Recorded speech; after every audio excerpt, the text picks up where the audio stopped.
So that brings us to the next one. Okay.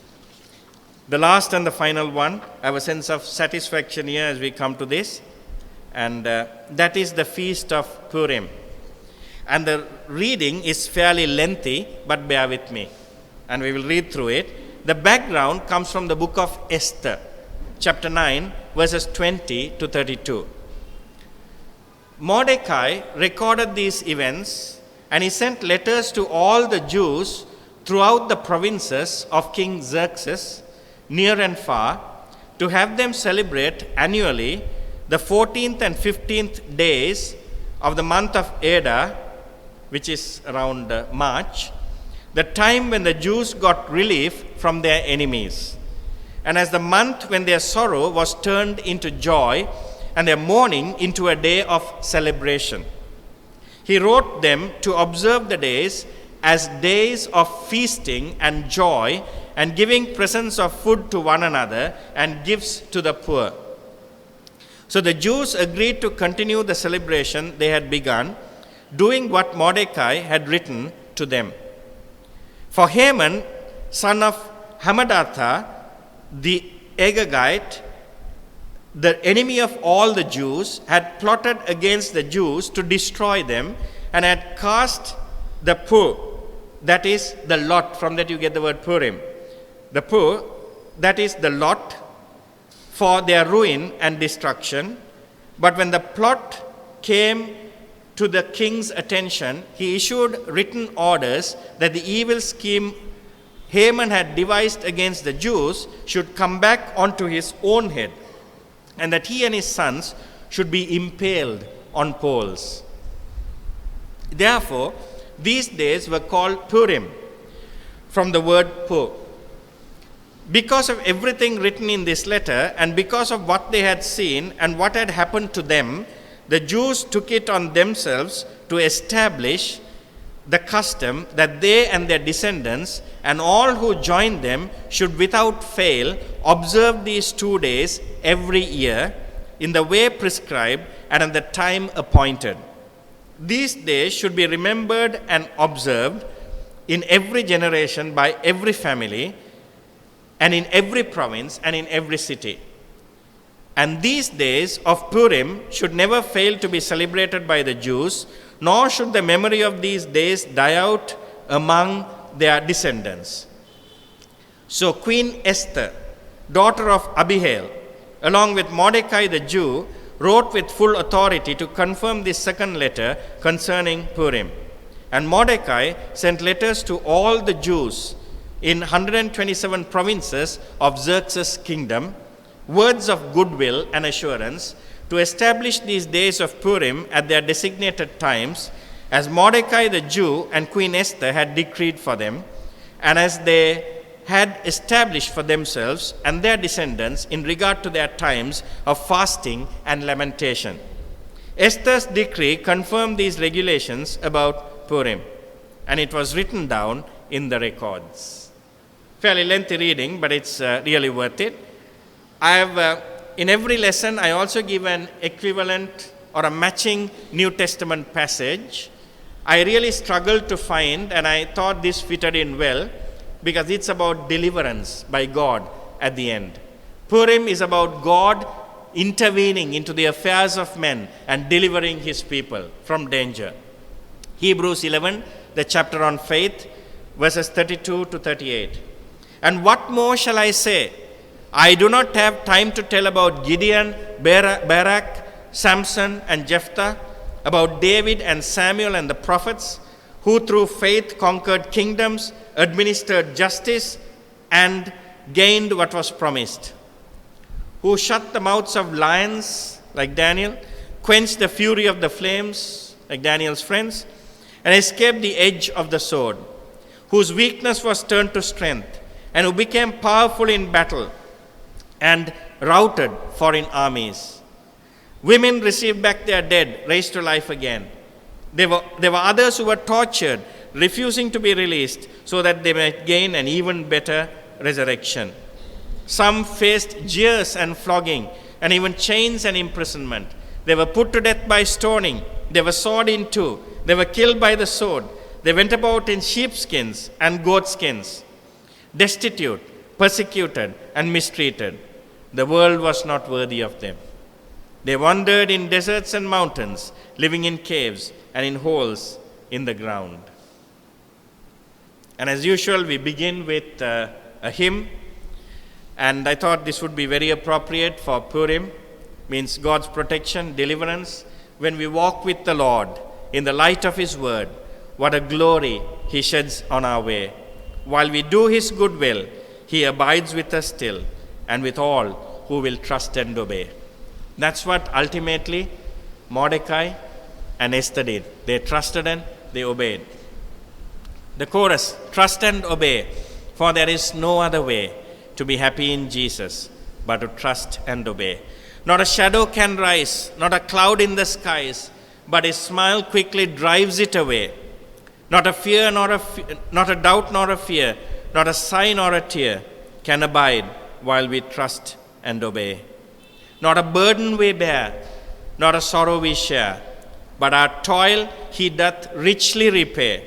Not a grief nor a loss, not a frown or a cross, but is blessed if we trust and obey. But we never can prove the delights of His love until all on the altar we lay. For the favor He shows, for the joy He bestows, are for them who will trust and obey.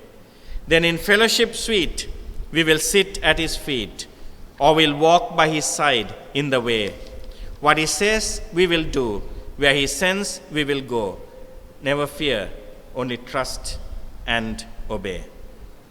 The Feast of Purim. Every year, on the 14th day of the lunar calendar of the month of Adar, which is usually in March, the Jewish people all over the world, not just in Israel or Jerusalem, all over the world, they celebrate Purim. It means lots, casting lots. To determine, the lots were cast to determine the date of the decree for the death of the Jews or the elimination of the Jews. You know, Haman hated the Jews so much that he wanted them completely eradicated from all 127 provinces of the kingdom of Xerxes. And did he succeed? No. Throughout history, Hitler tried and he failed miserably. And Purim has certain traditions attached to it. Every festival has traditions attached to it. You know, even festivals like Christmas and Easter and Good Friday have loads of traditions attached to it. And generally what happens in Jewish households is that they have public readings. They read from the book of Esther. They sometimes chant the entire book of Esther. And they also, interestingly, have what is known as Purim Spiel, means Purim play. They act out the story of Esther in the form of a play. And I haven't included it in the notes, but it's supposed to be very funny. And whenever they act it out, when the good guys appear on stage like Mordecai or Esther, they'll all clap and cheer and whistle.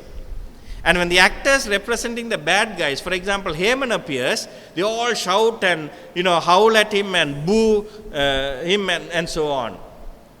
So, that's their way of enjoying. Now, what I'll do is I'll give you a background to this story, and God willing, I'll start with the result of spiritual compromise. I'm going to take a slightly different view. I'm sure you have heard people speak or teach from the book of Esther. And generally, people say a lot of positive things about Esther and Mordecai. But I want to present a slightly different picture. I want to present what was wrong with them. Then we will see God's power of deliverance. In fact, Mordecai and Esther initially did not have faith in God. Later on, they had faith in God. But they repented, had faith in God. And God delivered them. And this way we can relate to our own faith. This was the kingdom of King Xerxes. And also, sorry, I forgot one more thing. Next time we will also see why Haman hated the Jews. There's always a reason for things people do. There's a reason why Haman hated the Jews. And that is there in the book of Esther. Of course, this is why we have to study the Bible very deeply, sometimes word by word. Otherwise, we miss out. What happened in the time of King Xerxes was that he had a kind of a grand vizier, like a prime minister, Haman. Haman was an arrogant, evil man. He was not a spiritual man. He wanted everyone to bow before him and pay homage to him. And, people with ego problems, like many of the politicians have it, something like that. But Mordecai would not bow down before him. Why? Because only God, you bow down only in front of God. So he hated Mordecai, and therefore he wanted to kill all the Jews. He wanted to first have Mordecai killed, and he built the gallows to have Mordecai killed there. While this was happening, the news had got out, and the king one night he couldn't sleep. The king had insomnia. So he asked for the royal record. In those days, they didn't have comic books and YouTube, so he had to entertain himself in some way. He asked for the royal records, and there was a story about a man who had overheard a plot against the king and reported it, and king's life was saved. And the king suddenly realized, look, this guy saved my life, I haven't done anything for him. So he called his main advisor, Haman, the bad guy, and said, if someone has done something to please the king, what should the king do to honor him? When you have a big ego, when you are arrogant, the whole world revolves around you. Right? Now the entire solar system revolves around the sun, and you become the sun, and everyone and everything else revolves around you. So Haman thought, the king is going to honor me. Said, put on the royal robe, royal necklace, whatever, and royal perfume perhaps, and take him in the royal limousine, chariot, and let him go through the streets of Colombo, Gaul Road, Duplication Road, Expressway, and let the people honor and clap. What he didn't realize was it was for Mordecai. To cut a long story short, eventually Haman falls out of favor, and he was put to death. On the same gallows he wanted to put Mordecai to death, he was put to death. And God delivered his people. So celebration of that is Purim. So God willing, next time we will look at the rest of it. We'll look at the life of Esther and how God can deliver his people.